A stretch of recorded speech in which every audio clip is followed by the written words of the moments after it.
Hello, this is Tony Heller from RealClimateScience.com, setting the record straight about the New York Times. A few days ago, the Prime Minister of New Zealand was widely celebrated for having made the virus magically disappear.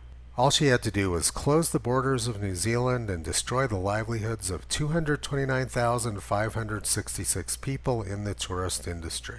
In order to get rid of that evil virus, she destroyed the economy and also took away people's civil rights. New Zealand legislation, COVID-19 Public Health Response Bill.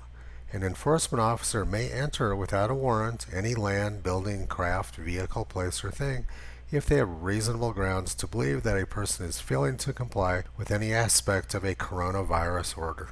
But 2 days after declaring victory, the coronavirus came back. And now they're shipping off anyone with the virus and their families to quarantine centers. New Zealand now has about 40 active cases of coronavirus, and the Prime Minister has postponed their election, which was scheduled for September. She's pushed it back to October because she's pretty sure she can make the virus magically go away in another month. The New York Times thinks that postponing the election is a really good idea because the 40 people with coronavirus would make it impossible to campaign in a way that would ensure a free and fair election. Meanwhile, over in the United States, where we have 2.5 million active infections, President Trump talked about postponing the election here. After all, the Democratic Party nominee, Joe Biden, is too afraid to show up at his own national convention and probably also too afraid to show up for a debate. Obviously, under these conditions, it would be impossible to hold a free and fair election. If the New York Times thinks that 40 active cases in New Zealand is good reason to postpone an election, they should certainly think that 2.5 million cases in the United States would also be a good reason, particularly since the Democratic Party candidate has been hiding in his basement for most of the past 5 months.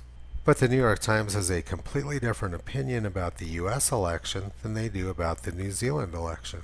They say that President Trump should be removed from office for trying to postpone the election. So we might ask why the New York Times thinks that 40 cases in New Zealand is good reason to postpone an election, but 2.5 million in the U.S. is not a good reason.